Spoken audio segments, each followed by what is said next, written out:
সামন ভাই হয়েছে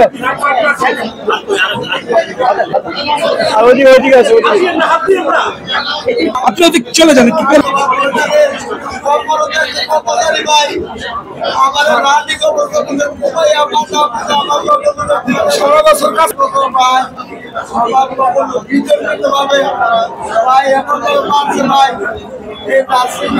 আমার হাতের উপরে দুজন মারা গেছে আমার হাতের উপরে দুজন মারা গেছে আমি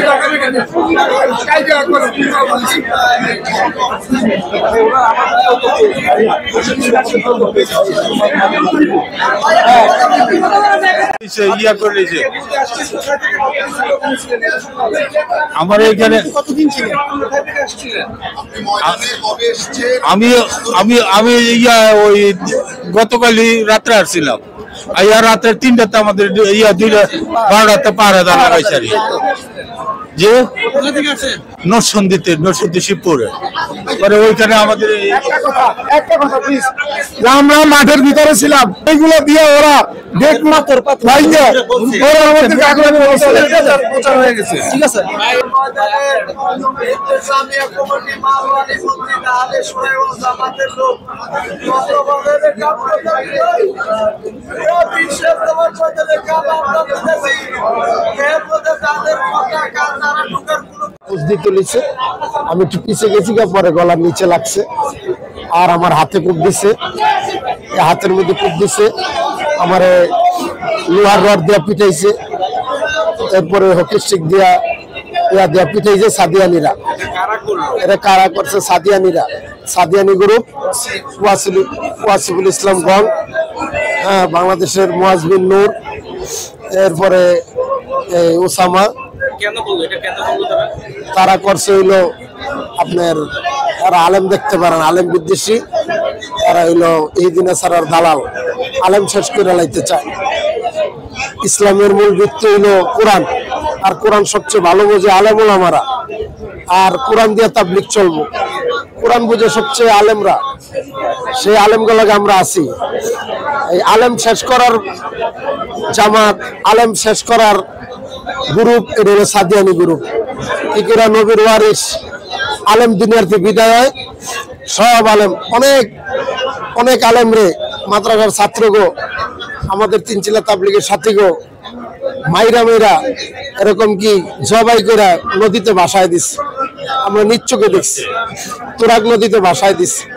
আমার সামনে একজনের গলার মধ্যে পুঁজ দেন নগদ জায়গার মধ্যে ডেট আরেক বাইরে বুড়ির মধ্যে বেলাল বাইরে বুড়ির মধ্যে পার দিয়া এরকম নগদ বুড়ি বাইরে গেছে গা সাথে সাথে বুড়ি বাইরে গেছে গা সাথে সাথে মারা গেছে আমাদের মতন আহত হয়েছে প্রায় 600-700 হইব 500 হইব আর মারা গেছে 5-6 জন আমার আর এমনি গুম করছে কতজন গুম করছে এটা আমরা জানি না ভাই সাংবাদিক ভাই আপনার কাছে প্লিজ আপনার কাছে অনুরোধ সাংবাদিক ভাইরা আপনারা সঠিক তথ্যটা এই দেশবাসীরা জানান সাদিয়ানি গ্রুপ সন্ত্রাসী গ্রুপ আলেমগো ভাইরালায় ধরে আলেমগো ভাইরালায় আলেম শেষ হয়ে যাবে ইসলাম শেষ আলেম শেষ মানে ইসলাম শেষ এজন্য সাংবাদিক ভাইরা আপনারা আলেমগুলোকে থাকবেন আজকে মালানো জুবাইর সাহেব অসুস্থ হয়ে গেছে জুবাইর সাহেবের জন্য কত কিছু বলো না আমাদের জুবাইর সাহেবের জন্য মারার লেগে প্ল্যান করতেছে ওরা আপনার কাছে আল্লাহর অনুরোধ আপনারা সঠিক তথ্যটা জানান এরা ডাকাত এরা মানুষ খুন করে এরা তাবলীগ করতে হয় না এরা মানুষ খুন করে আর আলেম মেরে লাইতেছে হাজার হাজার সাথীকে মাইরা তুরাগ নদীতে ভাসায় দিছে হাজার হাজার সাথীকে মাইরা তুরাগ নদীতে ভাসায় দিছে আমার গলার মধ্যে পুষ দিতে লইছে গলায় আমি একটু পিছিয়ে গেছি গেলে বুকে লাগছে আর হাতে খুব দিছে আমার রড দিয়ে পিটাইছে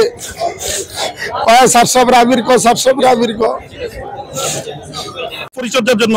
আমরা আমাদের প্রতিটা পয়েন্টে যে গেটগুলো আছে এগুলো আমাদেরকে জিম্মাদারি দেওয়া ছিল, সেই অনুযায়ী আমরা ময়দানে পাহারারত ছিলাম। এই পাহারারত অবস্থা আমরা ধারাবাহিক অবস্থান থেকে 3 ঘন্টা করে আমরা পালাক্রমে পাহারা দিচ্ছি। তার এই পরিপ্রেক্ষিতে গত 3-4 দিন যাবত আমরা ময়দানে আছি। তারপরে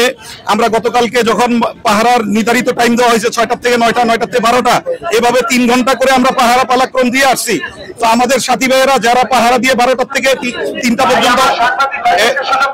যারা ঘুমন্ত অবস্থায় ছিলেন, আর বিশেষ কিছু সাথী পাহারা অবস্থায় ছিলেন, ওই অবস্থায় টঙ্গী টিনশিট আশেপাশে যতগুলা আমাদের সাথীরা আরাম করতেছিলেন, ওই সাথীরা ঘুমন্ত অবস্থায় তারা কারেন্ট বন্ধ করে তাদের সাথে যত রকমের তারা তাদের আত্মরক্ষার্থে তারা আমাদেরকে অতর্কিত হামলা করার জন্য যে সামানা নিয়ে আসছেন, সেভাবে তারা আমাদের সাথীদের উপরে হামলা করছেন। সেই হামলা আমাদের অসংখ্য সাথী শহীদ হয়ে গেছে এবং অনেক সাথী আহত অবস্থায় ঢাকার রাজধানীর অসংখ্য হাসপাতালে চিকিৎসারত। আমি আমার অবস্থান থেকে ঢাকা মেডিকেল অসংখ্য আমাদের যে ভাইয়া আহত অবস্থায় আছেন, অজ্ঞান অবস্থায় আছেন, তাদেরকে আমাদের সাথী ভাইদের কাছে রেখে এবং ঢাকা মেডিকেলে 2টা লাশ আমাদের মর্গে আছে, সেই মর্গে রেখে আসছি। এবং সেখানে সবচেয়ে বড় দুঃখের বিষয়, আজকে ওলামায়ে কেরামের দেশ এই বাংলাদেশ, সেই বাংলাদেশে ঢাকা মেডিকেল কলেজে যেই আমাদের আহত ওলামায়ে কেরাম, আহত সাথী ভাই ছাত্র ভাইয়েরা সাথী ভাইয়েরা আছেন, সেখানে চিকিৎসা যেভাবে সুষ্ঠু পাওয়ার কথা ছিল, সেখানে এতায়াতি সাদিয়ানি সাতপন্থী ওয়াসিফুল ইসলামের সন্ত্রাসী বাহিনী ডাক্তাররা সেখানে আমাদের সাথী ভাইদের চিকিৎসা দিচ্ছেন না। দুঃখের বিষয়, আমি 2 জন ঢাকা মেডিকেলের 200 নম্বর ওয়ার্ডের বারান্দায় রেখে আসছি, 3-4 ঘন্টা তার জ্ঞান ফিরে নাই, তাদের সেই অবস্থায় পড়ে আছে। আপনাদের কাছে আরজ, আপনারা হচ্ছেন এই জাতির বিবেককে নাড়া দেওয়ার জন্য তথ্য সংগ্রহ করা, সেখানে আপনারা একটু গিয়ে দেখেন যে আমাদের ভাইয়েরা আহত অবস্থায়, সে জ্ঞান ফিরতেছে না, চিকিৎসা পাচ্ছে না, তাদের তথ্য নিচ্ছে না। ওয়াসিফুল ইসলামের সন্ত্রাসী ভাইয়েরা, সন্ত্রাসীরা সেখানে মেডিকেলের চিপাই থেকে আর তাদের ডাক্তারদেরকে ইনফরমেশন করতেছে তাদেরকে যেন চিকিৎসা না দেওয়া হয়। এই জন্য আমাদের এই সকালবেলা মর্গের থেকে একটা লাশ নিয়ে গেছে, তারা ষড়যন্ত্র করে তাদের লেবাস ফল দিয়ে গেঞ্জি অন্যান্য পোশাক পরে তারা এসে একটা লাশ নিয়ে গেছে। ঢাকা মেডিকেলের যে মর্গের দায়িত্বশীল আছে তাদের সাথে বলে আসছি, আমাদের 2টা লাশ সেখানে আছে মর্গে জরুরি বিভাগের নিচে, সেখানে আমাদের সাথী রেখে আসছি, তারা যেন অবস্থান করে লাশ যেন বের করে না নিতে পারে। এজন্য আপনাদের কাছে আরজ, আমার এই ভাই খুবই আক্রান্ত, এই ভাইয়ের অবস্থা জরুরি ভাবে দিয়ে আমরা রেস্টের জন্য এখানে নিয়ে আসছি। ঢাকা মেডিকেল সঠিক চিকিৎসা পাচ্ছে না। আপনাদের কাছে আরজ, ঢাকা মেডিকেল বিভাগের যারা প্রধান আছেন তারা যেন আমাদের এই সাথী ভাইদেরকে সঠিক পরিচর্যা দিয়ে বাঁচানোর চেষ্টা করেন, না হয় এই ভাইয়েরা চিকিৎসার অভাবে মারা যাবেন। ওখানে কমসে কম 50 জনের মতো ঢাকা মেডিকেল অবস্থান আছে, এই সাথীদের জরুরি চিকিৎসা দরকার। এই জন্য দয়া করে আমার ভাইয়েরা, আপনারা আমাদের উপরে আমাদের বড়রা আছে, ওখানে আপনারা একটু কি করেন, ওখানে 30-এর উপরে আছে সাথী আহত অবস্থা রোগী, একটু খবর আপনারা নেন। আমাদের নিহতের পরিচয় আমরা এখনো বলতে পারি না, অগণিত নিহত, আমাদের কিছু সাথী উপরে আছে।